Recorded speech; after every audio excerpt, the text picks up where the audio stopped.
Kak Nia ini meninggalkan agama Islam gara-gara apa? Saya lebih kesentuh dengan agama Kristen, Abang.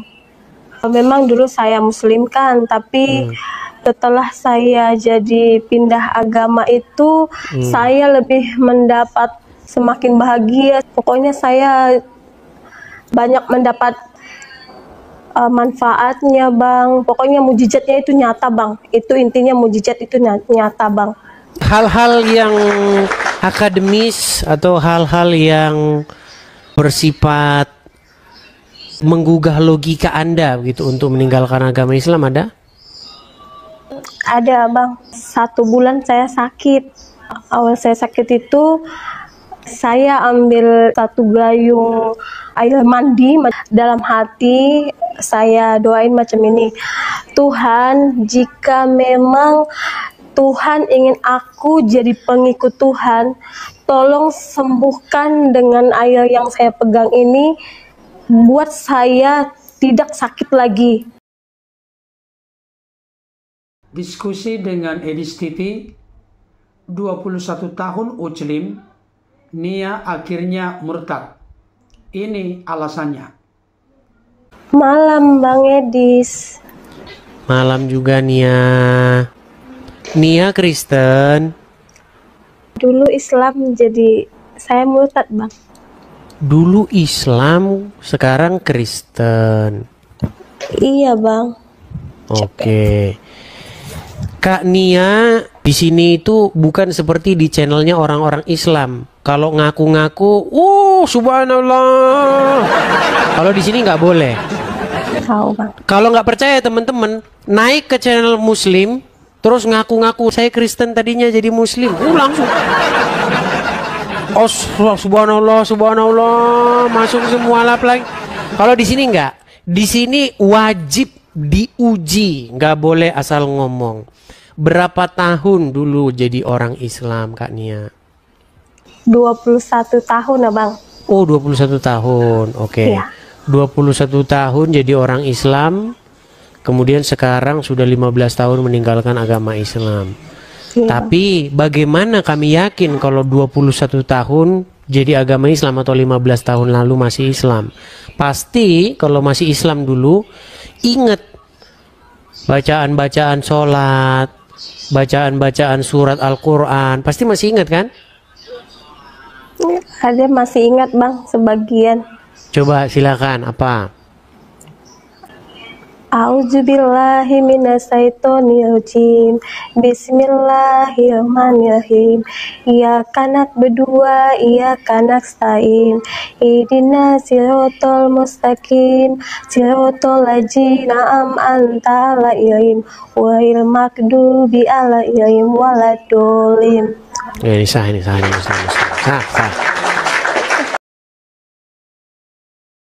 Kalau hanya pindah agama gara-gara menikah begitu kan, kayaknya sih ya tidak ada something spesial gitu loh.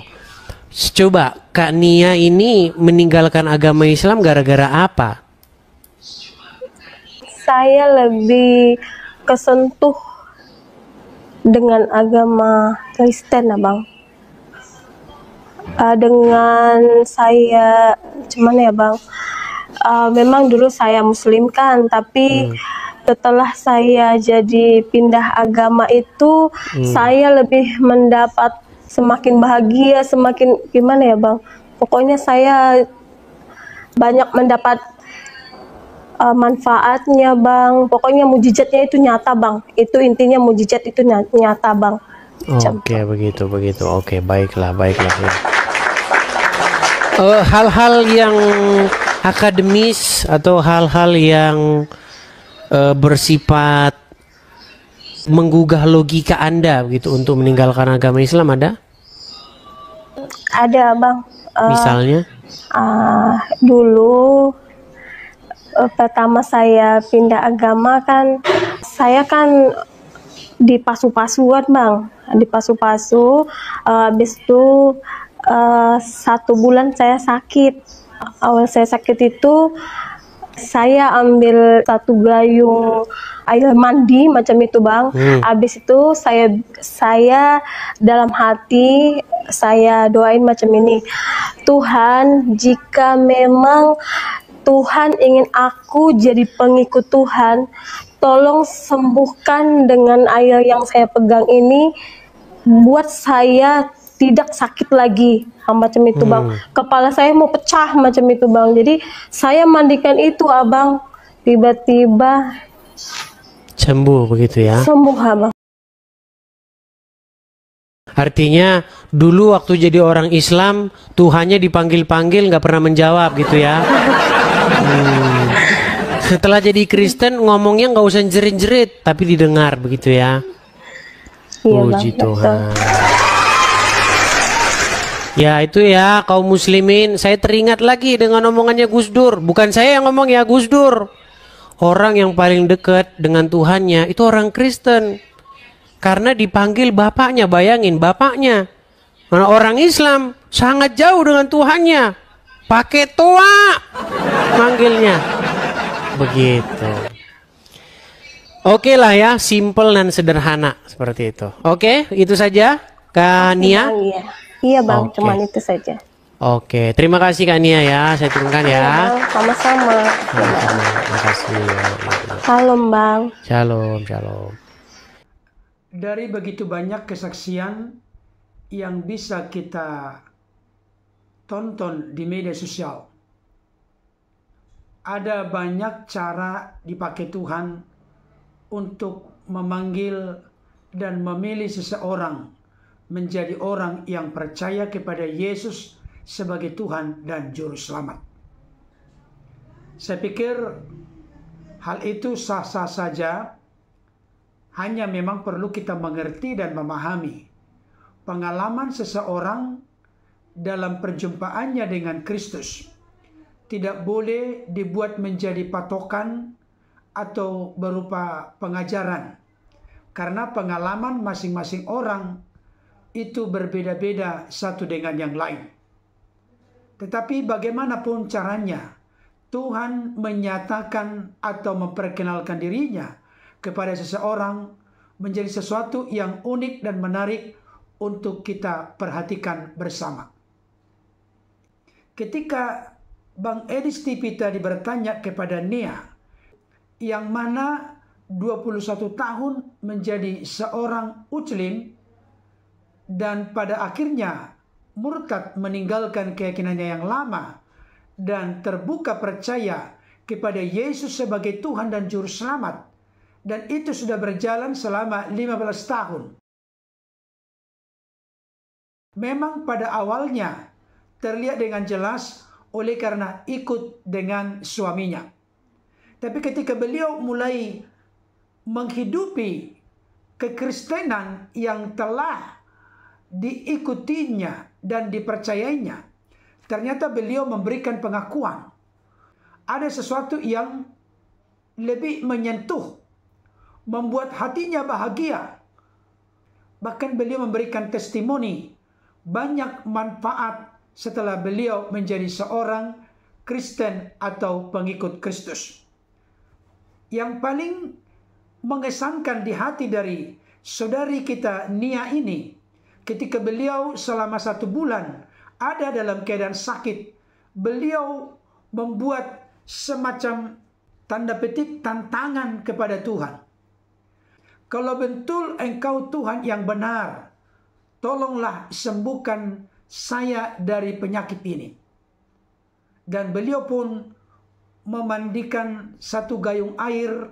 Akhirnya secara ajaib beliau mengalami kesembuhan yang total. Memang apa yang dikatakan oleh Bang Edi Stipi tadi, yang mana mengutip pernyataan Gus Dur bahwa agama yang paling dekat dengan Tuhannya adalah agama Kristen. Kenapa? Karena memanggil Allah itu sebagai Bapa. Itu menunjukkan relasi kedekatan antara Allah yang disapa dengan Bapa dengan orang-orang Kristen yang adalah anak-anaknya. Tetapi perlu menjadi sorotan dan perhatian bagi kita. supaya jangan mudah goyah ikut arus menjadi serupa dengan dunia ini. Kita harus memiliki landasan yang kokoh, dasar yang kuat. Kenapa kita harus percaya kepada Yesus sebagai Tuhan dan Juru Selamat? Beberapa ayat Alkitab berikut ini memberikan konfirmasi dan penegasan kepada kita bahwa memang Yesus segalanya bagi kita. Yohanes 14 ayat yang ke-6, Yesus menegaskan, "Akulah jalan kebenaran dan hidup, tidak ada seorang pun yang sampai kepada Bapa kalau tidak melalui aku," kata Yesus. Bahkan di dalam Kisah Para Rasul 4 ayat 11 sampai 12 dikatakan demikian, Yesus adalah batu yang dibuang oleh tukang-tukang bangunan, yaitu kamu sendiri. Namun ia telah menjadi batu penjuru.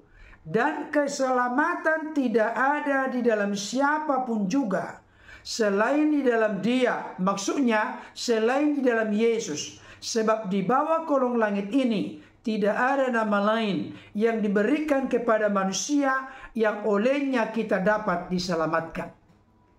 Jadi Yesuslah satu-satunya, bukan salah satu jalan kebenaran dan hidup.